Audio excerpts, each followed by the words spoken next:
I believe it was the Danish philosopher Soren Kierkegaard who once said, "To the extreme I rock a mic like a vandal, light up a stage and wax a chump like a candle."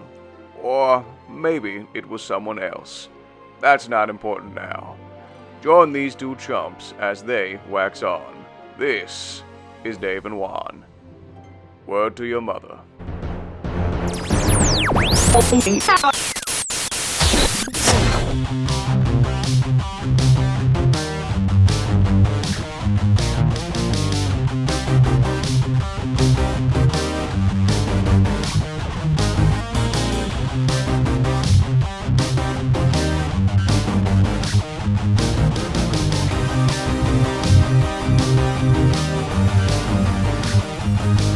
And 3, 2, 1.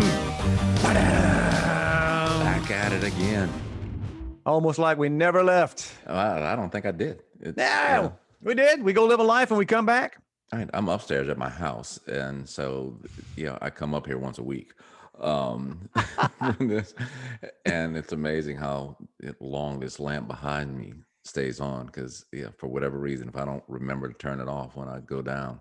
From the Juan Seminoz Studios in Yeah. Baton Rouge, Louisiana. Oh, speaking of which, by the way, everybody, how you doing? I'm Dave. I'm Juan.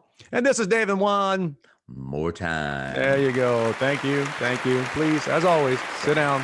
Sit down. We need to get started here. That's funny. You only get up there because I'm doing this in my office. So I live in this room. Nah, I'm lazy. Me and stairs don't get along.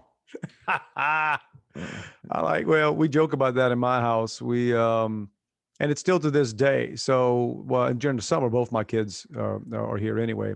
But two floors. My wife, she doesn't come up here often, right? So my thing was always the first floor of our house is, that's what we had all redone a few years ago. That's where, right? That's the show place. That's the first floor is where, right?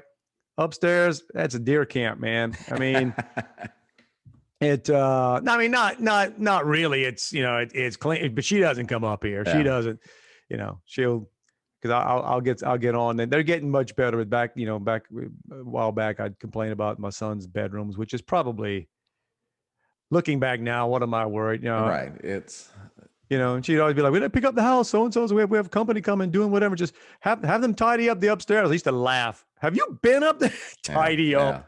We used to have tidy up. Yeah. You ever had a cleaning service and you had to clean the house so the cleaning service could come?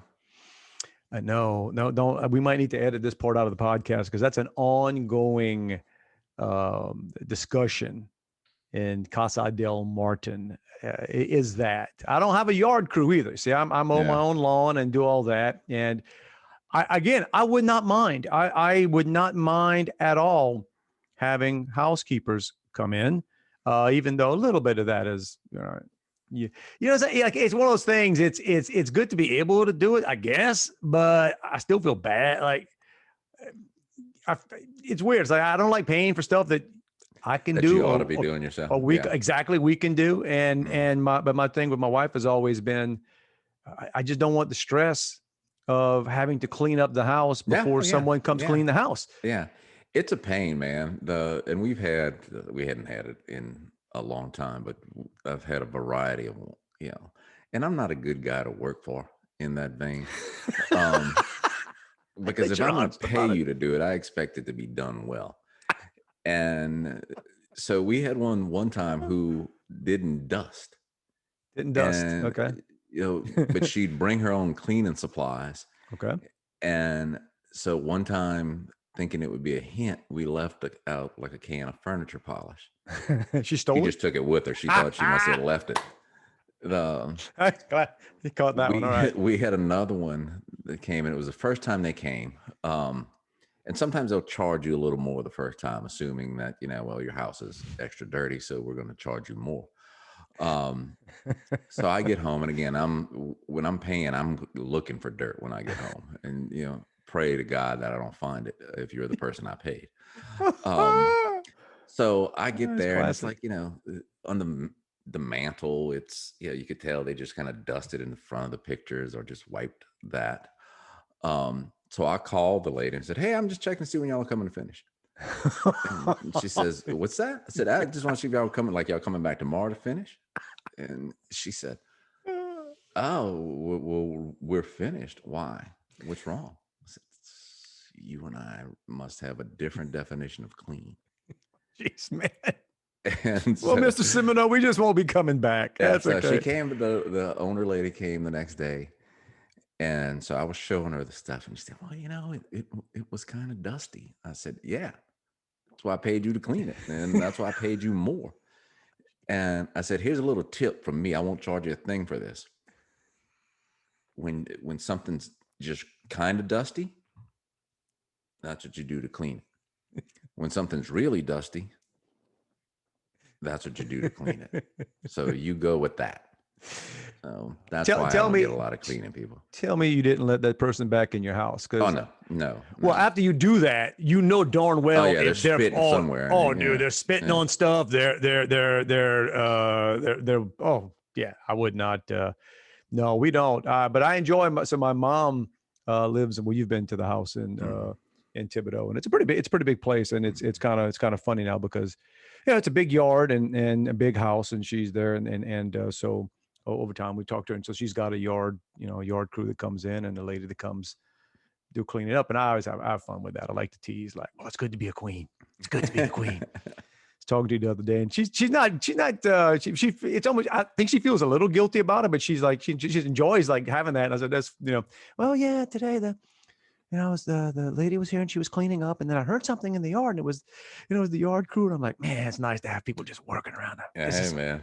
So not here, brother. No, I almost had to mow my grass today, but other things going on, but we'll see. I probably after this podcast, I'm gonna have to get a house.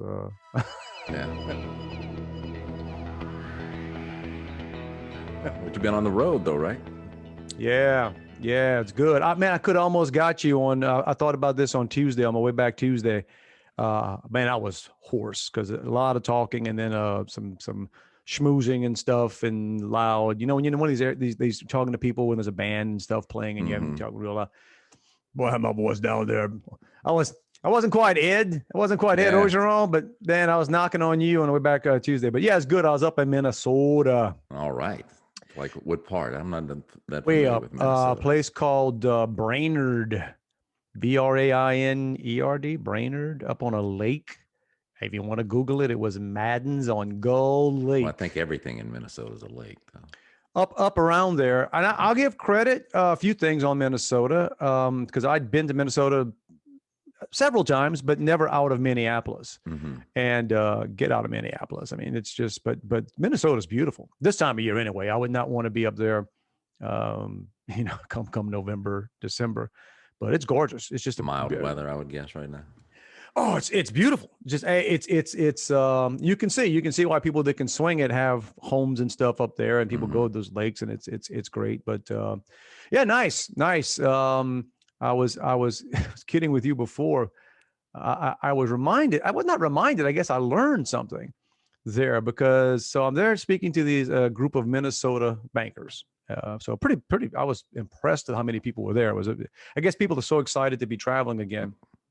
And really nice facility, nice place. And so I always try to personalize. I tell people before I get there, it's like another thing too. Like a lot of people that put on these things or that hire you, they want your slides, they want your presentation like a week or two in advance. And I always tell them, so I can do that, but I'm gonna tell you, I change things.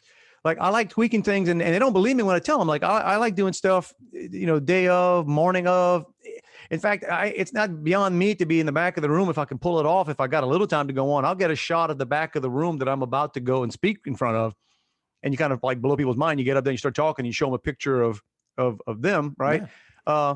Well, I say blow their mind. In the old days, you'd blow their mind. Now they're like, still, yeah, bro, you got a camera. More spontaneous, and you're kind of working. Right, exactly. It's all about talking to the mood. Here's what you know, and when you do that stuff, they know it's not canned. They know it's not like your. So with this group, I remember thinking when you tell me about Minnesota, all I can think of being a South Louisiana, right? Saints. If I say Minnesota, what do you think of? Minnesota Miracle. All right. I hate those jerks. Yeah, right. I mean, then look, Minnesota, man, that's all we can think about is that stupid game. And it's like, so I have fun with that. And in a way, so it's the first slide is just, black with what, white words on it said, I'm a lifelong Saints fan, New Orleans Saints fan, but no hard feelings, Minnesota. Now, my take on that is, I'm telling you guys, we hate y'all. Right. But yeah, not y'all, but y'all team. Right. But no hard feelings. So my take was going to be, even though you guys got that rip-off game on us, and they didn't rip us off, it wasn't their, they good to them. 2 years in a row. Well, I'm thinking they're the one that we all think about, right? Yeah. And as soon as I put up the slide and said, I just want to say I'm a lifelong Saints fan, dude. I've never been booed in my life. I've never been booed in my life, especially on stage. And it wasn't like a mean boo, but it was funny. Caught me off guard. I'm talking 95% of the people in this room had a visceral boo. Are they that big of Vikings fans, or do they just hate the Saints? Well, they're all Vikings. I mean, it's Minnesota, man. What are you going to do in Minnesota? Hate the Saints. And then, man, you gotta love this. I wish I'd have been filming this one, because when it happened, I just stood there on stage and I smiled and said, "Shut up." And then the next picture I have, right? And they're laughing. And the next picture I have is just, and I had two big screens behind me, and it's the catch. It's Stephon Diggs going up, catching the ball. And that was my point. My point to them was, we're okay with you. Exactly. I forgot. I had no reason, because you always think it's the Saints, man. It's America's team. The Saints are, Katrina. You just think that everybody goes around thinking my favorite team is our team and my second favorite team is the Saints. Not in Minnesota, bro. Not in Minnesota. So I spent the next 2 minutes having fun with basically replaying that play. I was walking out the house. I said, I still remember this like it was yesterday. I'm walking out the house. That game's over. Yeah. Right. I said, Case Keenum can't throw the ball 65 yards in the air. It's over. All right. And then I show the big, the picture, and then I got the poor guy, and I forget the defensive back's name now. He was a rookie, I think, at the time. And the picture, and he's got his head down. I even had an arrow drop like right on top of him, saying, for those of you that aren't familiar with football, this is not what you call proper technique. Right? And I said, I remember that, because they played the first game that day, and no matter who's in the playoffs, I'll always watch.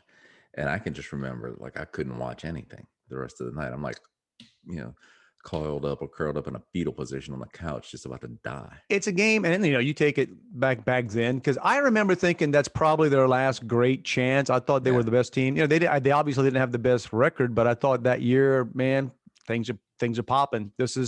And they beat them. They had them beat. I mean, look, you went into Minnesota, you had them beat, and then this happens. But and I also joked, I said, after the guy missed the tackle, I said, and to help things out, what he did after that was he threw his legs out and blocked the one other guy that might have been able to stop it. Right. So I had fun with that, and they were kind of laughing and cheering, and, it was, but I remember in the back of my head thinking, oh man, then I forgot about it. That was early on in the presentation. Right.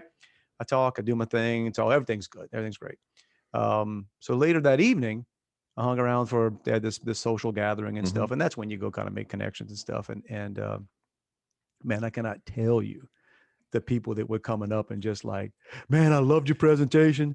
It was great. But I hate you. I hate the Saints. No. They were just like, I had one guy who he was I say older gentleman. He was older than me. So he's an older gentleman. And my age. Yeah, about your age. Yeah. Well, not that old. I mean, and he came with me, he says, tell me something. Are you really a Saints fan? Like, he couldn't get his head around it. And I'm like, yeah, born and raised. Yeah. And he says, man, I hate the Saints. He says, I don't mind Drew Brees. He says, but Sean Payton ought to be in jail. And I'm like, and I'm just laughing. Well, it was so, but again, and it was a great perspective thing for me, because, right, you just realize, oh, there's always the other side of. Yeah. And then I didn't even think about it until I sat down. I'm sitting at this, table for dinner, and it's super. No, get me. Listen, I mean, they have that phrase, Minnesota nice. It's true. I mean, just just some really, this was just a really, really good bunch of folks. But we started talking about all, and now they hate Green Bay too. So that we kind of Well, yeah, deferred but a little that's bit. a division rival for them. Right. So, But the Saints. yeah. And they started talking about Bountygate. And Oh, God. you know where I think I made a couple of them. They didn't get mad. They just, because the best way to deal with somebody who tells you they mad about something or hate something is not to say, what a joke. You kidding me? Bountygate. Trust me. That wasn't you. I said, you think that was real? I remember, and then I was having fun with him. Then I was just saying, so what was that about? They tackled him too hard? Yeah, tackled him hard and he hurt and gave him a bobo. And, He got, Brett Favre got a bobo and didn't even throw flags on that. Apparently right. It wasn't anything illegal, but. Yeah. Well, what drove them crazy is when I told them, I said, guys, okay, all that aside, y'all lost that game because Brett Favre just remembered he was Brett Favre. Right. He takes a knee, he throws the ball away, y'all kick a field goal and win that game. Yeah. That's Brett Favre trying to be Brett Favre, throwing that interception, and it was really, but it was fun. It was fun to, business aside, was a get good back trip. and have some good ribbon. Oh man, the whole thing. It's good to be out. It was just good to be out. Like, it was a 2.5 hour drive from Minneapolis. So you flew into Minneapolis and then It's flying to Minneapolis and then it was a good. I remember going through Minnetonka. Oh yeah, man, Lake Minnetonka. Yeah, isn't that the Prince thing? Prince thing, man.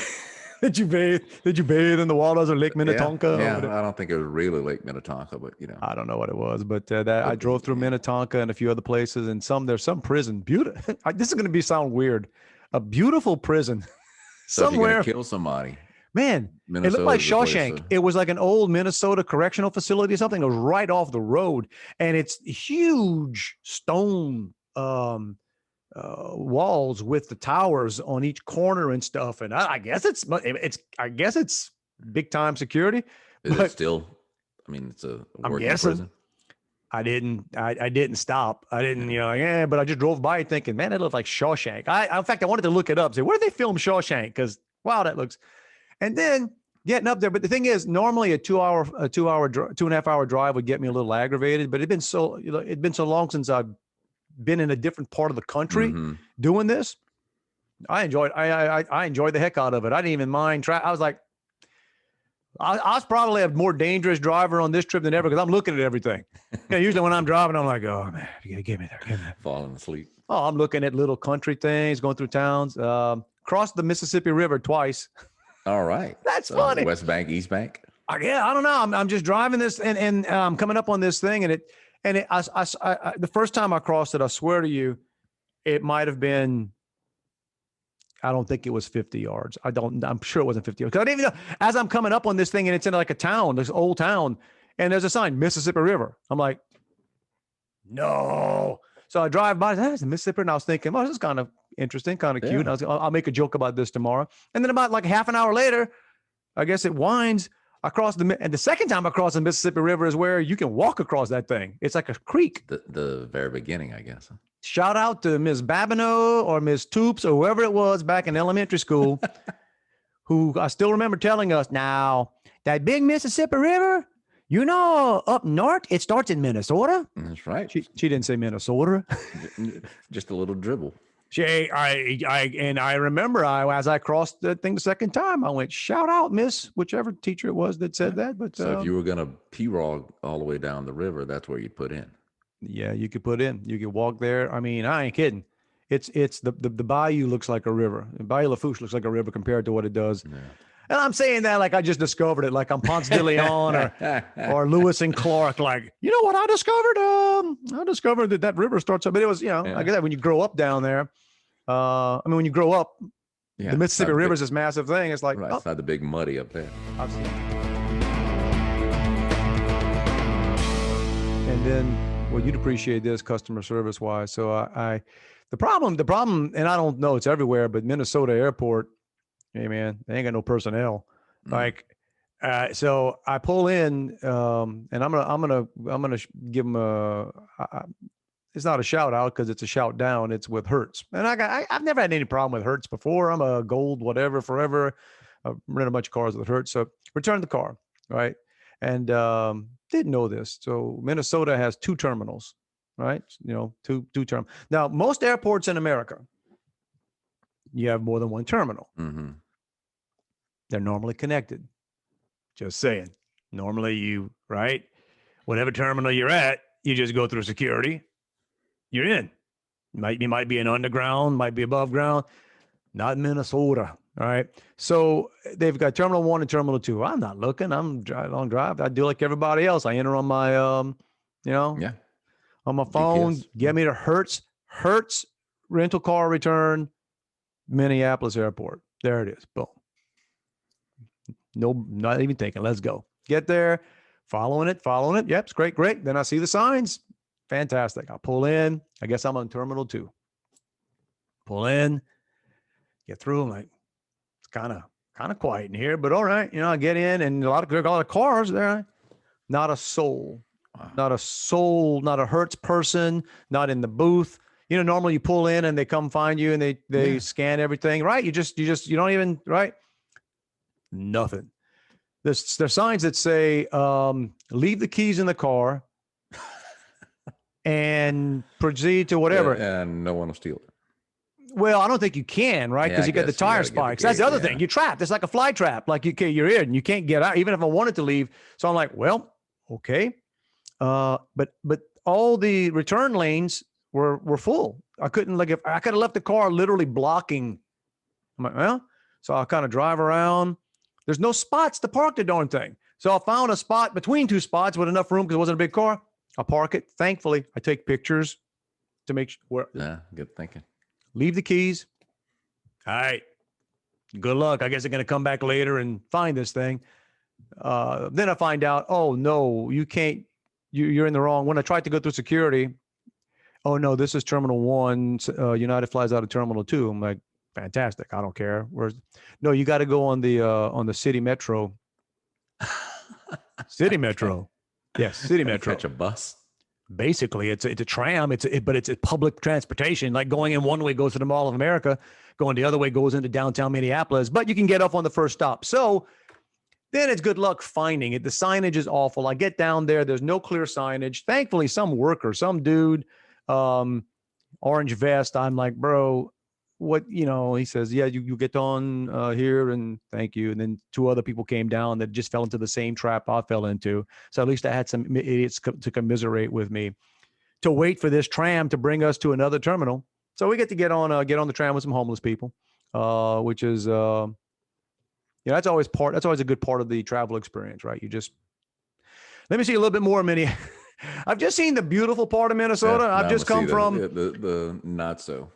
Now let me get a taste of Minneapolis, right? And so got out, and that other part was fine. I get a call. This was 2 days ago. I get a call today. I'm downstairs in my phone. Do you ever answer an 800 number? If an 800 number? No. Can't answer no 800 number. Whatever. Come up here. I'm in my office doing something, and then I look and I have a voicemail, a readable voicemail, and I look at it. It hurts. My car is dangerously overdue. They can't find the car. It's in Terminal 2. Oh my God! And listen, so then I got the number. So you were supposed to return it in a different place? Who knows, man? I don't know. I did what they said to do. Did I miss a step? I don't know. You either need better signage, or you need somebody, some people to tell you, or you got to figure they're going to go find the stupid car. I left the car in your cupboard. Yeah. It's there, right? So I call Hertz. I'm thinking it's not a manual login system that, they go scan the car. So I call Hertz and I'm talking, hey, well, first of all, you got to go through the menu, and I wait like 5 minutes for this. So help me. You ever on one of those long menus and you zone out when they're doing the part where the one part out of the 3 minutes that you needed to listen to, you just missed? Well, this was music, so I know I'm waiting on the right thing, and then it starts ringing, which means that you're going to get, and then it disconnects me. So normally I would be like, hey, shove it, right? But I got a feeling, man, I got to take care of this because I don't want to have to fight later on when I get the $3,000 Visa bill. So call back, and then I get this guy. What's his name? Hang on, Luke. Luke. I wrote it down. And he was all right. He wasn't great. And I think he starts telling me whatever. And I'm, Now he probably on his end, his credit, he's probably like a housekeeper dealing with you. He's dealing with me, and I'm trying to be, uh, I end up telling him, I know this isn't your fault, Yeah, but Luke. I'm going to yell at somebody, and I you're the wasn't poor really sap that yelling. answered the phone. He was just saying, well, and he's asking, like, where is the car? Like, I'll tell you where the car's at. Car's at Terminal 2, bro. Car's Yeah. exactly where your sign said to drive in. And then you have no one there. Well, where are the keys? I can't tell you where it is now. I can just tell you where it was. Exactly. Here's the deal. I said, I got pictures. You want me to send you pictures? I'll send you pictures of the spot. And I said, it's between spot 21 and 23. Why? Because you had no spots. Because there's nobody there to move the cars. So it's parked safely. Keys are in the console. Yeah. And oh yeah. And he's like, well, I will send in and we'll get this cleared. And I told him, I said, bro, you better not put 2 more days on that thing. Like, oh no, we will. And here's the deal. So he wants me to trust him. Yeah. Yeah. I'm not going to call you back and let you know anything's been taken care of. That's right. So you should hear in a day or two, whatever. And it's just like, hey man, look, you guys ain't earned a whole heck of a lot of trust in the last, we'll see, man. Who knows? It's first world problems, but I don't know. Hertz is the only one that I've ever had problems with. When we talked last week, but with my, when we neglected to change the oil in my wife's car. Yeah. Well, that meant I had to rent a car while her car was in the shop. And there's a Hertz place near my office. So we made the reservation. I Ubered all the way there. And one of the only technological advances we have in Louisiana is it's called LA Wallet. So I have basically a digital driver's license on my phone. So I don't have to carry. That's how they track you, bro. Yeah. You probably got a chip in your head too. Just saying. Well, but I mean, I can do everything with it. I can bank with it. It's my legal That's how they track you, bro. Yeah. So not at Hertz, because I get to Hertz and driver's license, and I show them I need your real license. I said, that is my real license. And he said, no, we need an actual license. I said, I can go to the bank and withdraw every dime I have with this driver's license, but you won't take it? No. So now I got to Uber all the way back home. Oh, you kidding? Wow. And find my driver's license. Tell the Uber driver, hang on, bro, and then go back. Okay, that bites, but I'm a little interested that you don't carry your real driver's license with you. Mm-mm. That's you are different, man. I guess I admire that about you. You don't stress on some things I stress about. What's the difference? I mean, I don't know. Well, guess what? Your real license would you'd have saved yourself an Uber ride. Yeah.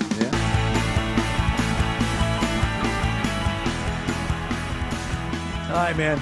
So yeah, we're coming up now. This is going to air after. Right, the day after. The 4th. So happy July 5th it'll drop. Happy 4th, there you go. everybody. So happy Independence Day, folks. Salute that 48-star flag back there. But I know we got both my boys are working, so it's going to be I think we're doing some family stuff, but it's going to be if you got plans for yeah, man. The good friend of my wife's emailed us or called her last weekend and invited us over for boiled crabs. Hey! And I love crabs, and I haven't had crabs in a long time. Wait, hang on. Wait, let me pause on that. That's just a funny line. I might loop that line a few times. There you go. No, I haven't had crabs in a long time. Crabs in a long time. Those either. Yeah. Oh, that's funny. That's funny. So I'm all for it. I changed plans. I was supposed to be working at church that day, but I said, man, I'm not missing out on this. And then today I see God understands. No, that's right. I'm going to go. I'm going to make my church. Yeah. I'm just not going to stay for all the whole time. Yo, Padre, I got to check out. I got some crabs. Right. I got a date with some crabs. Yeah. So I see on this girl's Facebook page this afternoon a post that says, hey, anybody know where we can catch crabs locally? I'm like, what? Oh, man. Catch crabs? And so I called her. I said, so is this contingent upon them catching crabs in Baton Rouge? And so then we started going back and forth on Facebook, and Joey comments to her, she said, Juan's nephew caught some crabs last week. Ask him where to go. And my comment was, you think if I knew where to go catch crabs, I'd be going to this person's house? Be eating them at my own house. So I commented, I put in a separate post tonight, just before we started doing this, I commented on her page. I said, hey, do y'all want to come over next weekend for to grill some fresh deer meat? Also, anybody know where I can kill a deer locally? So you're kind of cold-blooded sometimes. Hey man, look. Funny. Don't mess with me with that food, Funny. Oh man. You were all gung-ho by ball crabs. Oh yeah, I was. My son's coming in from Alabama for the weekend, and I said, "Dude, we got some ball crabs coming. Come on over. Get here." Such a bayou thing. Yeah. Dude, we got some ball crabs. Yeah. I mean, there's plenty of places to get crabs in Baton Rouge. I just want to say that, but oh well, yeah, that's what I always recommend. Double entendre there. Yes, it is. Man. That's Louisiana, the only place you can get crabs on a date, and be a good thing. And be a good thing. Sign up for that. Yeah. Okay. We're gonna just beat that joke to beat that joke to death. So last week when you were earning your merit badge for customer service out at Sam's, that's right, man. Lot, blow you the muff. I went to Lowe's a couple of times this weekend, and you go there, and okay, so it's on Saturday afternoon, and I'm having to park well away, and then I figure, okay, it's Saturday afternoon. But they've got so many spots for people picking up curbside, part of the COVID thing. Well, I've never seen anybody picking up curbside anywhere, much less now. So I bought this thing and it was $50 and I only needed to use it once. So Sunday I was bringing it back to return it because that's what I do.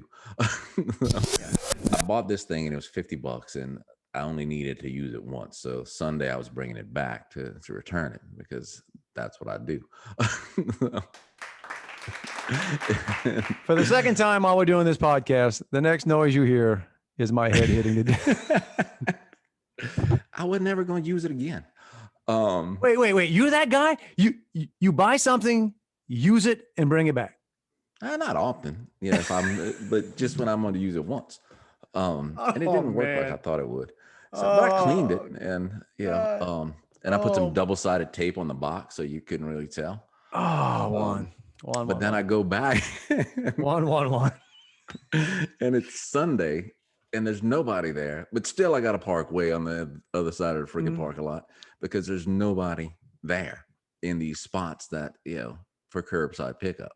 And it's, you go in and you say, how long are we doing this? Who's coming in these spots? Why can't I park there? And it's, ain't nobody cares. A couple of things going on there, right? Because every time any program has to be justified because some genius somewhere decided this is what was going to happen. And it doesn't matter if it works or not. By goodness, somebody at corporate decided this is what we're going to do.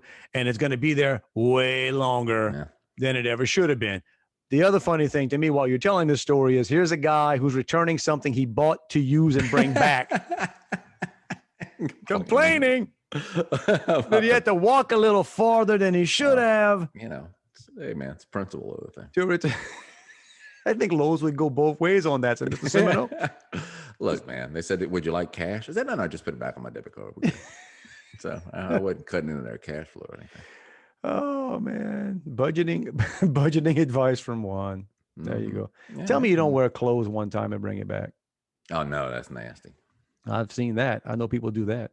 Because I can't wear clothes without like washing. You know what? I tell you, what would be the number one TV show on TV if anybody watches TV, if they put it out there, would just be run the Walmart return desk. Oh yeah. Just run a camera. Just run reality show. You wouldn't even have to script this stuff because most reality TV is fake as all get out. It's just there's nothing less real than reality TV. It's all you'd have to do is just put because I've seen stuff there that I wish I was filming, and I'm just the opposite. I will throw something away. I will take the hit not to go get in that line. I will, even though it's something that a legitimate return, not something that I bought intending to use and bring back. I would just, unless it's expensive, I'm like, I'm not going to do it. My wife will tell me she's seen people return cakes. Oh Lord, birthday cakes with part of it eaten. didn't taste that good. Apparently, it tastes good enough that you ate half of it.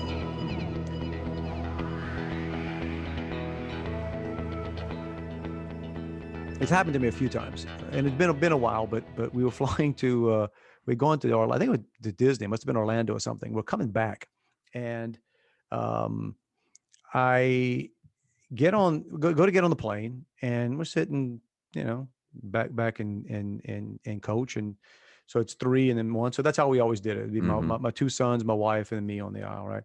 And as I'm getting there, they gave me I had an upgrade. And now flight attendants will tell you how often, man, people take the upgrade. Like dads leave their families in the back, moms leave their families in the back. But it's first class.